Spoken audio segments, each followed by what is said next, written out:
What if America had never entered World War II? When German forces crossed the Polish border in September 1939, Europe had still not fully recovered from the wounds of the Great War that had ended only 2 decades earlier. The bombing of Warsaw, the collapse of the Polish army within weeks, and the entry of Soviet forces from the east made one thing unmistakably clear: another world war had begun. Britain and France had declared war on Germany. Yet on the other side of the Atlantic, the United States had made a very different decision. Washington had chosen to stay out of Europe's war. President Franklin D. Roosevelt had understood the danger Nazi Germany posed to Europe. But the trauma of the First World War had still shaped American public opinion. Millions of Americans had opposed the idea of sending another generation of young men across the Atlantic to fight over European conflicts. The isolationist bloc in Congress had grown stronger. Attempts by Roosevelt to provide Britain with broader military assistance had been restricted. The dominant idea among much of the American public had been simple. Europe's war had been Europe's problem. By 1940, Germany had occupied Denmark and Norway and then attacked the Netherlands, Belgium, and France. The German breakthrough through the Ardennes had shattered the Allied defensive plan. Paris had fallen in June 1940. France had surrendered. Britain had become the last major power in Western Europe still fighting Germany. In real history, this was the point when American economic and military support for Britain had expanded rapidly. In this timeline, Washington had remained far more cautious. Arms sales to Britain had not ended completely, but the United States had never created assistance programs on the scale needed to finance the British war effort for years. London's wartime economy had begun to weaken. British gold and dollar reserves had fallen. German U-boats had inflicted mounting losses on merchant shipping. Imports of fuel, food, raw materials, and industrial equipment had become harder to sustain. Britain had still refused to surrender. During the Battle of Britain in the summer and autumn of 1940, the Royal Air Force had inflicted severe losses on the Luftwaffe. Hitler had failed to gain the air superiority required for an invasion of the British Isles. But the strategic balance had slowly changed. Britain had survived, yet it had no realistic means of defeating Germany alone. By 1941, Hitler had turned his attention east. On June 22, 1941, roughly 3 million German and Axis troops had crossed the Soviet frontier. Operation Barbarossa had begun. The first months had been catastrophic for the Soviet Union. Hundreds of thousands of Soviet troops had been surrounded. Thousands of tanks and aircraft had been destroyed or abandoned. German armies had advanced hundreds of kilometers in only a few months. Kiev had fallen. Smolensk had been lost. German formations had reached the approaches to Moscow. Yet Soviet resistance had not collapsed. During the winter of 1941, the Red Army had counterattacked around Moscow and pushed exhausted German formations away from the capital. At the same time, diplomatic developments on the other side of the world had altered the future of the war.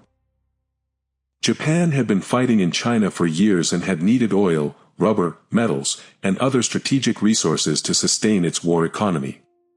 Tokyo had increasingly looked toward the European colonies of Southeast Asia. But the Japanese government had remained determined to avoid a direct war with the United States.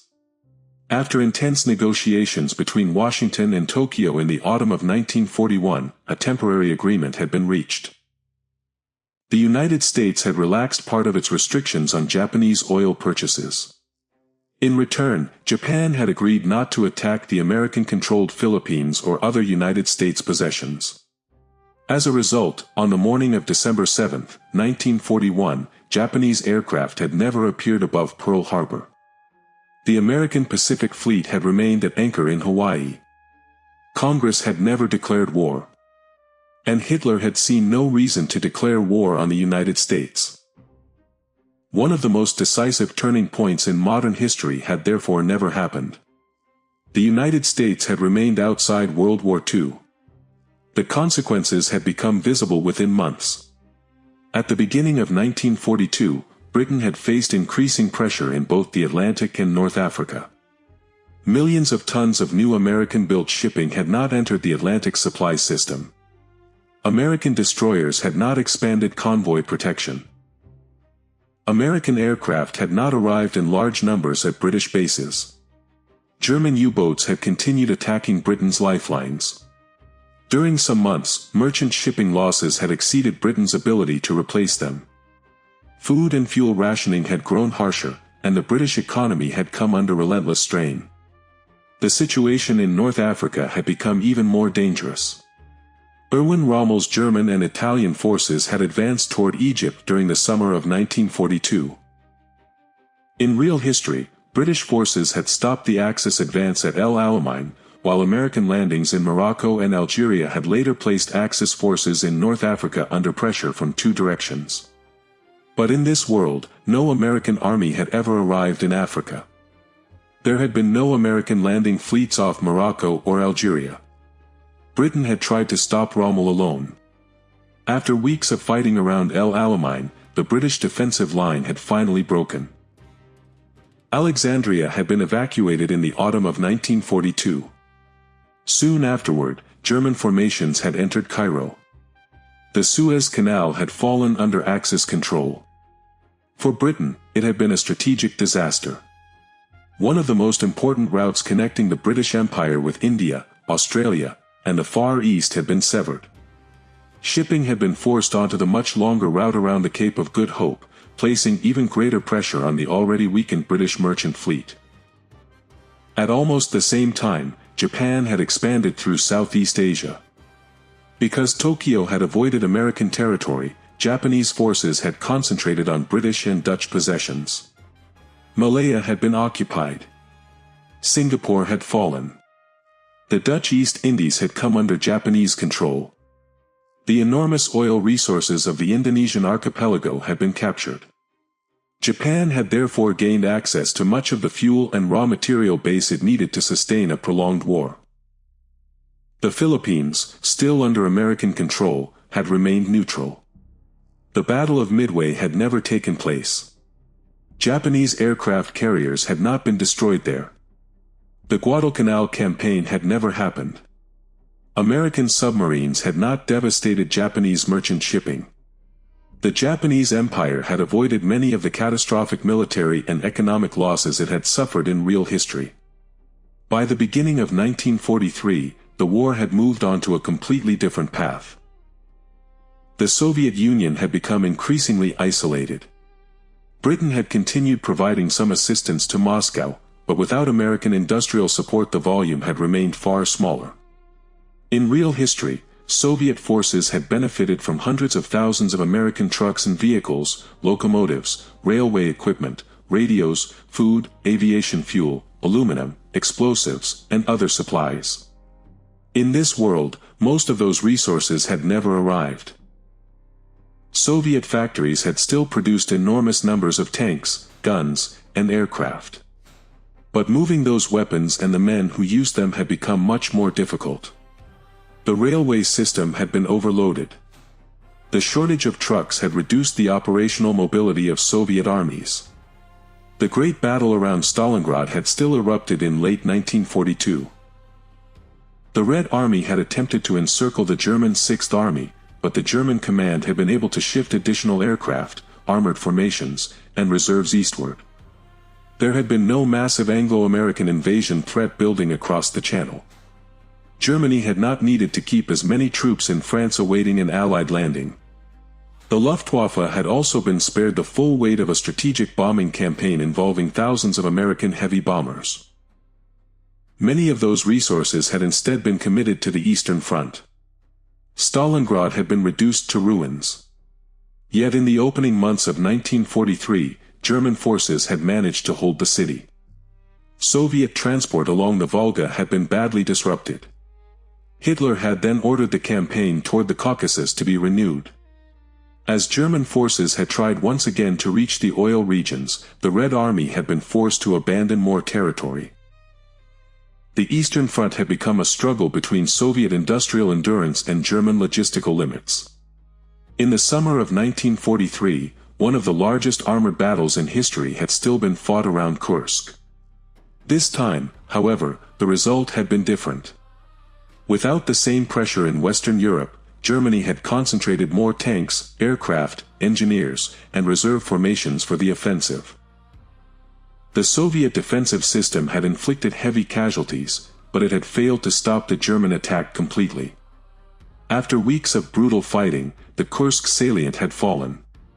The victory had not destroyed the Soviet Union, but it had delayed the moment when the Red Army could regain the strategic initiative. The war had become a prolonged contest of exhaustion. At the same time, Britain had entered a political crisis. Winston Churchill had insisted that the war must continue. But the British population had already endured years of fighting with little prospect of victory. Suez had been lost. Singapore had fallen. Japanese influence had expanded toward India. Ships had continued to disappear in the Atlantic. Britain's finances had approached collapse. By the autumn of 1943, opposition to Churchill in Parliament had become much stronger. Those who supported negotiations were no longer a marginal group. Germany had then presented Britain with a carefully designed peace proposal. Hitler had offered to leave the British Isles untouched and to recognize much of the remaining British Empire. In return, London had been expected to withdraw from the war and recognize German domination of continental Europe. The proposal had divided the British political establishment. Churchill had argued that any settlement with Hitler would merely postpone another conflict and condemn Europe to Nazi rule. His opponents had argued that Britain no longer possessed the resources to defeat Germany and that continuing the war might destroy the empire itself. Months of political struggle had followed. Eventually, Churchill's government had fallen. In February 1944, a new British government had opened negotiations with Germany through neutral intermediaries in Switzerland and Sweden. By May, an armistice had been signed in Stockholm. Britain had left the European war.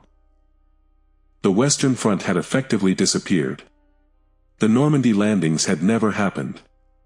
On June 6, 1944, tens of thousands of American, British, and Canadian soldiers had not crossed the English Channel. Omaha Beach had remained quiet. Paris had not been liberated. German control of Western Europe had continued. With Britain out of the war, Hitler had turned almost all of Germany's attention toward the Soviet Union. During the summer of 1944, hundreds of thousands of additional troops had been transferred east. Armored formations that would otherwise have defended France had been moved toward Poland and Ukraine. German aircraft had been redeployed from Western Europe.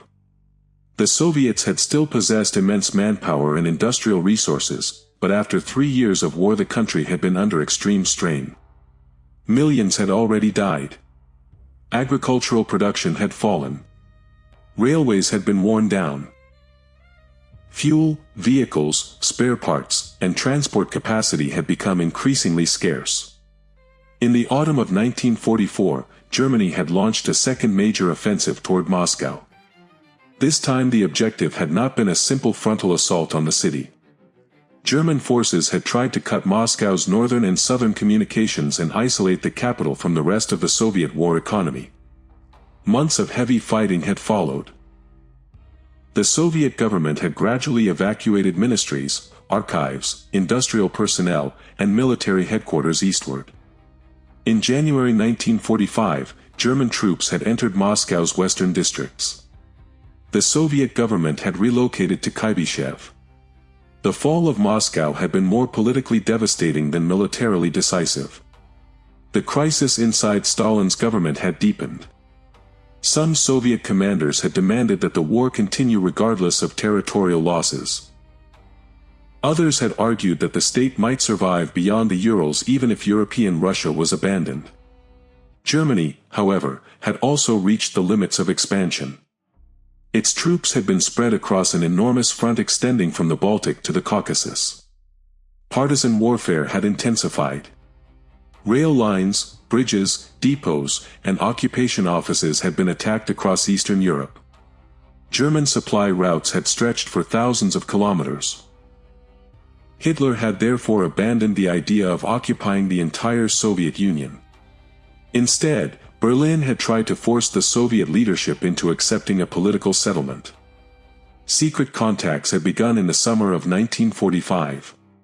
The war had already lasted 6 years. The Soviet population had suffered catastrophic losses.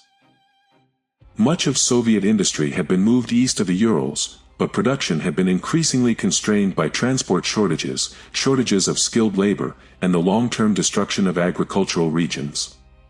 In October 1945, Stalin's government had been shaken by an internal power struggle. A coalition of senior military and political figures had removed him from effective control. The new leadership had agreed to negotiate an armistice with Germany. In early 1946, the Minsk Peace had been signed. The Soviet Union had not disappeared completely. But it had ceased to be a European great power. The Baltic states, Belarus, Ukraine, and large parts of the Caucasus had fallen into the German sphere. Western Russia had been divided into occupation zones, military districts, and nominally autonomous administrations dependent on Berlin. The surviving Soviet state had withdrawn beyond the Urals. The European war had ended. But the continent that emerged from it looked nothing like the Europe of 1939. Germany had become the undisputed dominant power on the continent. France remained under a government subordinate to Berlin. Poland had effectively been dismantled. Eastern Europe had been reorganized into a chain of German-controlled territories and client regimes. Italy had survived as the weaker Axis partner in the Mediterranean. Spain and Turkey had avoided direct entry into the war, but both had been forced to adapt to a European economy increasingly dominated by Berlin. The greatest tragedy had been suffered by the populations trapped under Nazi occupation. Because the war had lasted longer and Western Europe had never been liberated, the Nazi regime's campaigns of mass murder had continued for far longer than they had in real history. Jewish communities, Roma, political opponents, prisoners of war, and millions of civilians targeted by Nazi racial and occupation policies had been systematically persecuted and killed. Many camps that Allied armies had reached and liberated in 1944 and 1945 in real history had remained under German control in this timeline. The demographic and cultural landscape of Europe had been altered irreversibly. Yet Germany's victory had not produced stability. Instead, Berlin had inherited a gigantic occupation empire. Resistance movements had spread from France to Poland, from the Balkans to Ukraine. Germany had been forced to keep millions of soldiers and security personnel across conquered territory. The larger the empire became, the more expensive it had been to control. Railways had needed constant protection. Factories had suffered sabotage. Occupation governments had depended on coercion. Partisan warfare had consumed manpower that Germany could no longer use elsewhere.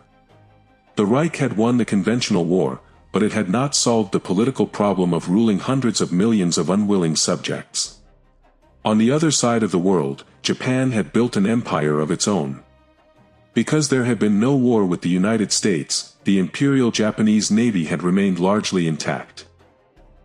Tokyo had controlled a vast region stretching from the Indonesian archipelago and Malaya to Burma and the Chinese coast.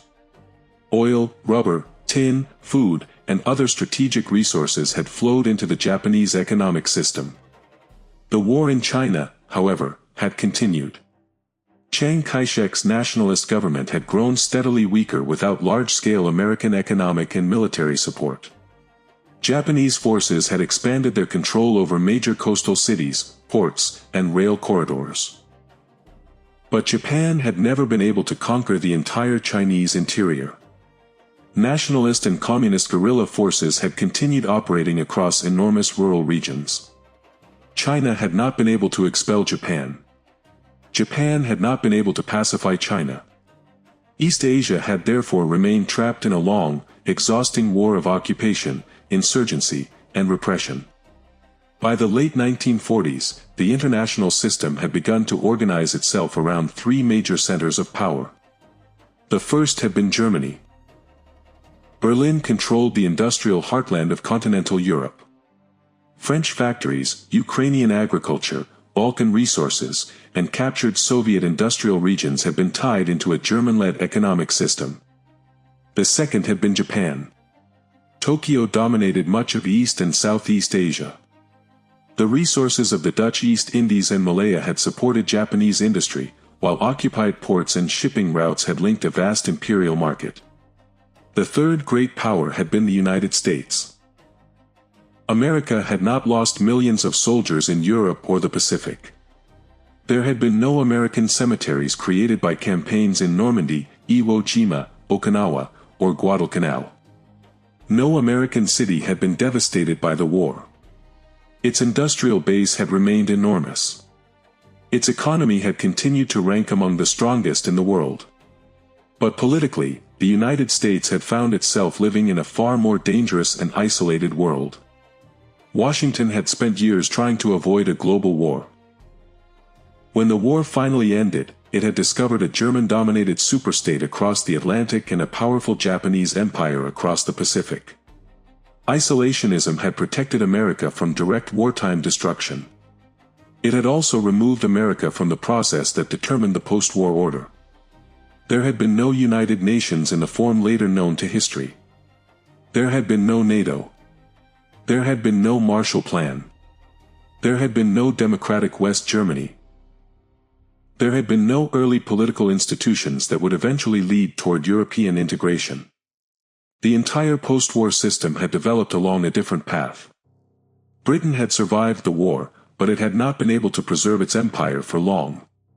The independence movement in India had expanded rapidly during the war years. This time, however, London had faced not only Indian nationalism but also a growing Japanese strategic presence extending toward Burma and the Indian Ocean. By 1947, large uprisings and strikes had spread across British India. London, financially exhausted and strategically isolated, had begun withdrawing from the subcontinent. Independence had come under far less stable conditions. The new states of South Asia had emerged into a world divided between German, Japanese, and American interests rather than one shaped by a victorious Allied coalition. The Middle East had also become an arena of great power competition. Germany's seizure of Suez had given Berlin new access to the region. Oil in Iraq and Iran had become increasingly important to the German economic system. Turkey had found itself in an exceptionally difficult geopolitical position. German-controlled territories lay to its west. To the north, the former Soviet space had been fragmented and militarized. Ankara had maintained neutrality during the war, but after the conflict it had been forced to sign extensive trade and security agreements with Berlin.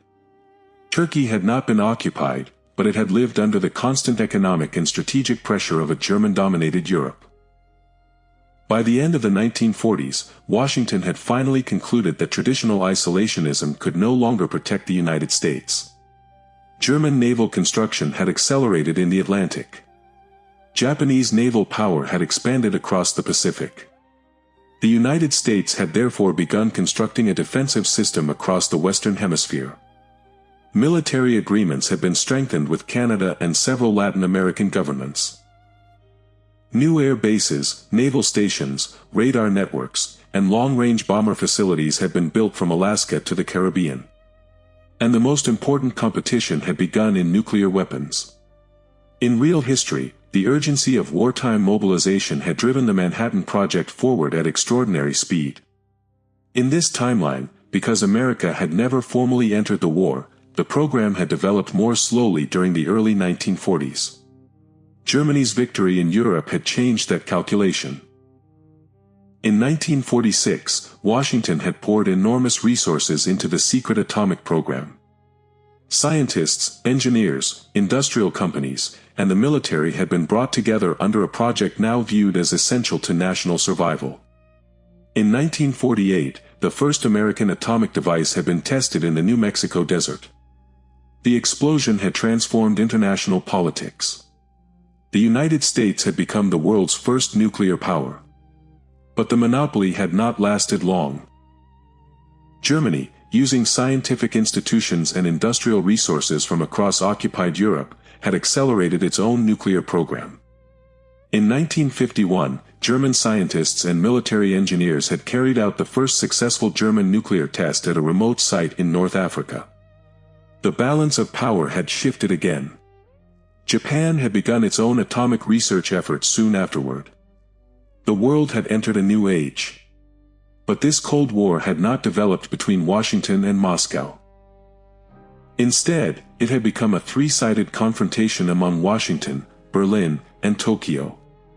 The Atlantic Ocean had turned into one of the most heavily militarized frontiers on Earth. American strategic bombers had remained on constant alert at bases in Canada, Greenland, Icelandic facilities available through agreements, and the northeastern United States. German submarines and long-range patrol aircraft had operated across the North Atlantic. In the Pacific, American and Japanese fleets had shadowed each other from a distance. Neither side had wanted a direct war. By the early 1950s, both Washington and Berlin understood that another general conflict could involve atomic weapons. Once Japan had begun approaching the same capability, the risk had become even greater. The peace that followed World War II had therefore not been a true peace. It had been an armed pause maintained by fear. Hitler's health had deteriorated rapidly during the early 1950s. Inside the German leadership, the question of succession had become impossible to ignore. Different centers of power within the regime had begun preparing for the struggle that would follow his death. The SS leadership had wanted to preserve the ideological and racial order created during the war. The army had wanted greater control over strategy and occupation policy. Party officials had feared losing their influence. Industrial leaders had demanded a more stable system capable of keeping the continental economy functioning. The empire Hitler had built had depended heavily on his personal authority. Without him, every unresolved rivalry inside the regime had returned. In 1953, Hitler had died. For several weeks Berlin had been consumed by a major political crisis. The German Empire had not immediately collapsed. But the personal dictatorship that had defined the Hitler era had gradually been replaced by a more collective authoritarian leadership dominated by senior military, security, and party figures. The new government had inherited the same enormous problem. Occupied Europe. Resistance in France had grown stronger. Polish underground networks had continued attacking German administration and infrastructure. Large insurgencies had erupted in parts of Ukraine. In the Balkans, armed groups had controlled remote mountain regions where occupation forces could enter only in strength. The remnants of the Soviet state beyond the Urals had also begun rebuilding. Its factories had continued producing weapons. Its military leadership had reorganized shattered formations. Its government had never accepted the permanence of the Minsk settlement. Berlin had won the war, but it had not won the peace. Millions of people across the continent had continued resisting the political order imposed after German victory. The United States had begun to exploit that weakness. Washington had still avoided a direct military confrontation with Germany, but American intelligence agencies had increasingly supported underground movements. Weapons, money, radios, printing equipment, medical supplies, and intelligence had been smuggled into occupied Europe. The Central Intelligence Agency had turned resistance networks into one of the principal tools of American strategy. Berlin had responded in kind. German intelligence services had supported anti-American political movements in Latin America. They had attempted to influence elections, unions, newspapers, and military factions. The world had entered an age of covert warfare. Coups, assassinations, sabotage, propaganda, proxy conflicts, and secret financing had replaced the great armored offensives of the 1940s. By the 1960s, the long-term consequences of America's decision to stay out of the war had become much clearer. The United States had protected its homeland from wartime destruction. It had also avoided the enormous battlefield casualties that direct participation in World War II would have brought. But Europe had paid a different price. Nazi Germany had survived for years after 1945. The Japanese Empire had retained control over much of Asia. The Soviet Union had never emerged as a victorious superpower. The British and French empires had collapsed under different and often more violent circumstances. Decolonization had been slower, less coordinated, and in many places far bloodier. There had been no broad alliance of democratic Western states comparable to the one that emerged in real history. The world economy had also fragmented. The American hemisphere had developed around a dollar-centered commercial system. Continental Europe had been organized into a German-led economic bloc. Currencies and trade agreements had increasingly depended on Berlin. Occupied agricultural regions had been forced to supply German industrial cities.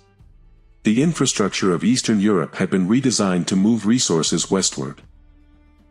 In Asia, Japan had developed a separate imperial trading sphere centered on the yen.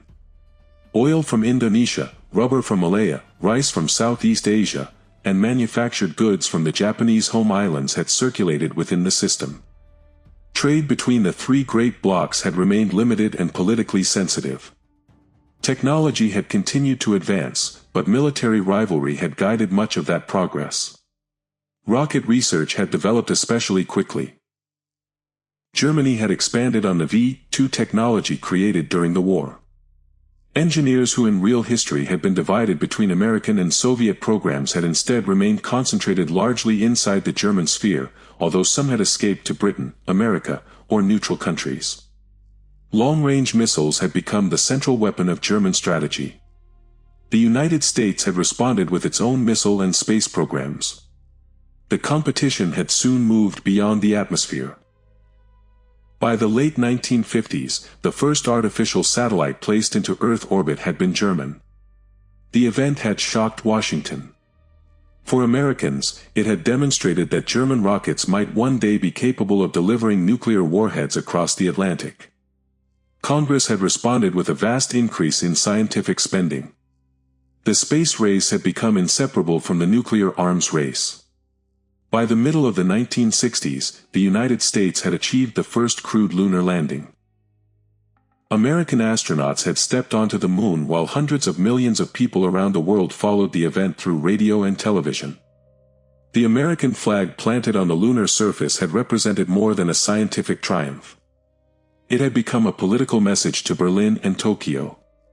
The United States had remained outside World War II, but it had no intention of surrendering technological leadership in the world that followed. Behind that spectacular competition, however, the unresolved legacy of the war had remained. Millions of Europeans had still lived under authoritarian German rule. The ethnic and demographic structure of Eastern Europe had been profoundly transformed by Nazi occupation policies.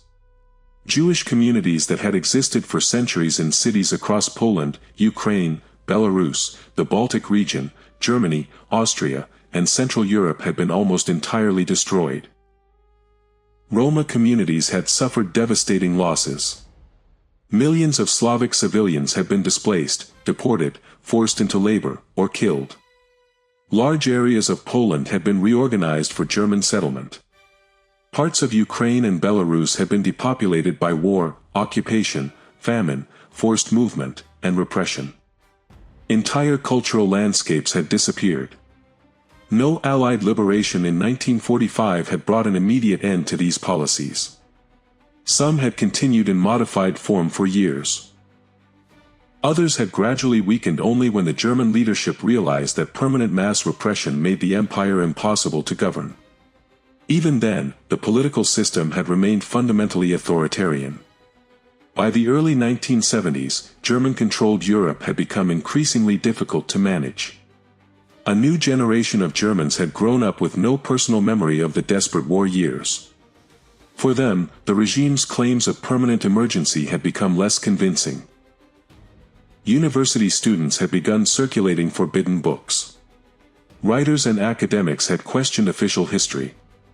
Young workers had demanded political rights and better living conditions.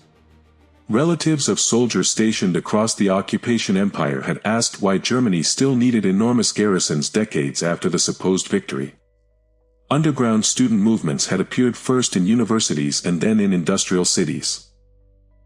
In France, the Netherlands, Denmark, the Czech lands, Poland, and other occupied or subordinate territories, public demonstrations had grown in size. Strikes had disrupted factories and railways. Churches, universities, trade groups, and clandestine political organizations had become centers of opposition. German security forces had responded with arrests and force. But repression had no longer been enough to restore complete obedience. Each crackdown had created new martyrs. Each arrest had produced new demonstrations. And every year of occupation had made the political cost of the empire greater. Economic growth had also slowed. Maintaining huge armed forces had consumed enormous resources. Security operations across Europe had required troops, vehicles, aircraft, intelligence networks, prisons, and administrative personnel. Infrastructure in occupied territories had needed continuous reconstruction after sabotage and unrest. German industry remained formidable, but it had become increasingly burdened by military expenditure and an inefficient political system. The same structural problem had appeared in the Japanese Empire.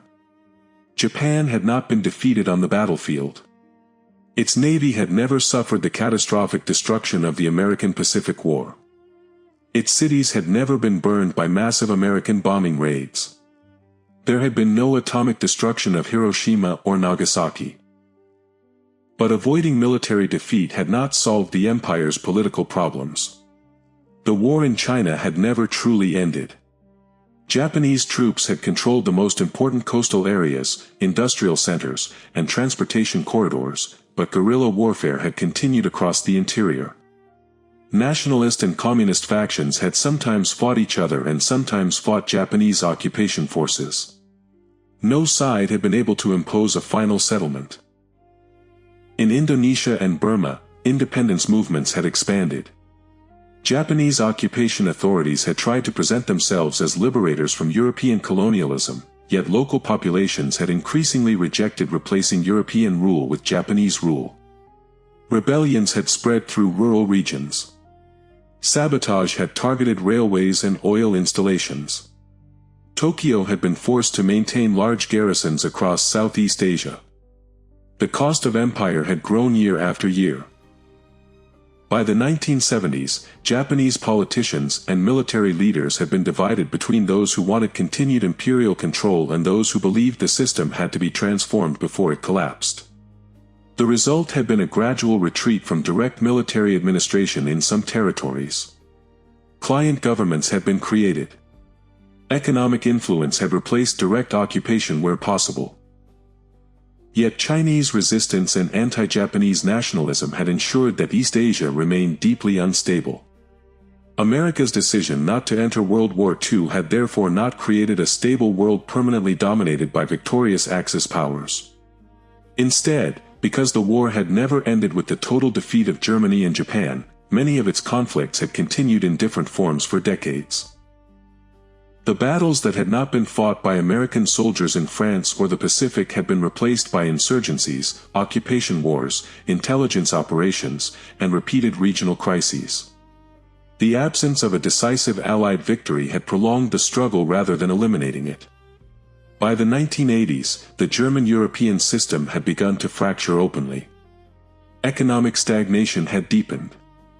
The generation that had built the wartime regime was disappearing.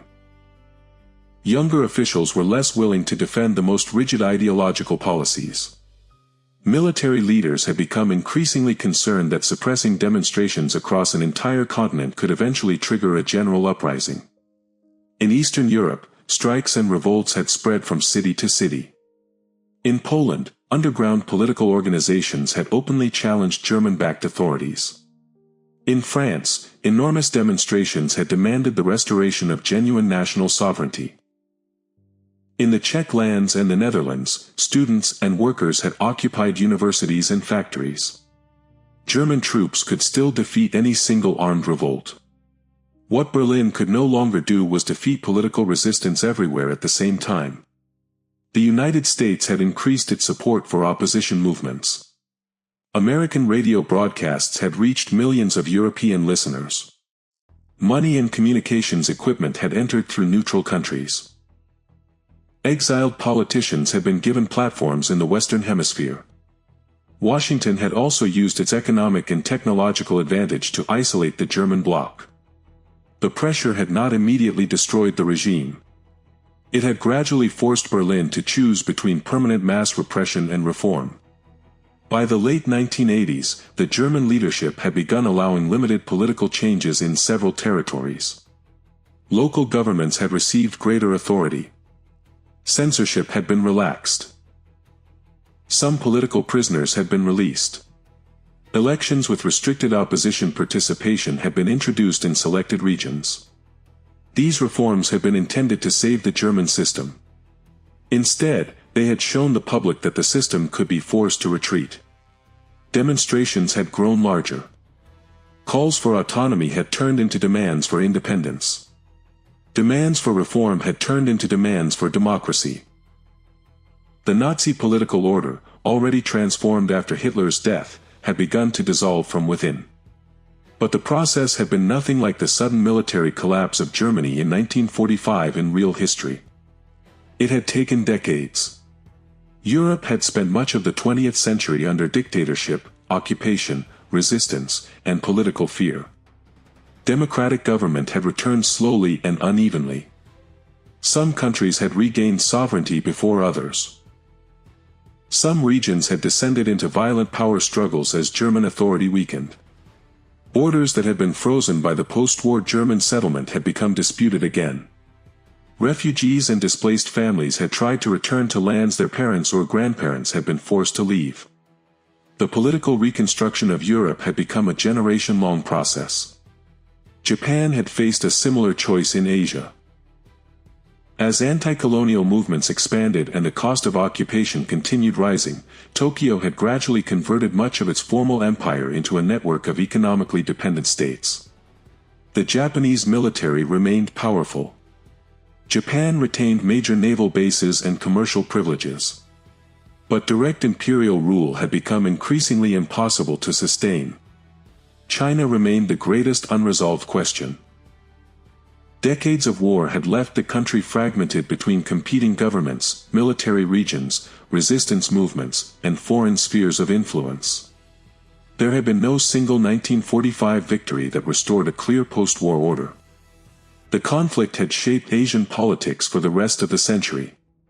The United States, meanwhile, had been forced to confront an uncomfortable question. Had staying out of World War II truly protected America? In the short term, the answer had seemed obvious. American cities had not been bombed.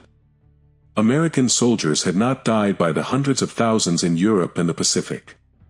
Families had not received casualty telegrams from Normandy, the Ardennes, Iwo Jima, Okinawa, or countless other battlefields. The country's infrastructure had remained intact. Its economy had remained powerful. There had been no wartime invasion threat to the continental United States. For the generation that had demanded neutrality in 1941, those facts had appeared to justify the decision. But the long-term consequences had been harder to defend. Across the Atlantic, instead of a group of democratic allies, America had faced a German-dominated continental bloc armed with nuclear weapons and long-range missiles. Across the Pacific, instead of a defeated and later democratic Japan, it had faced a powerful imperial state with its own strategic ambitions.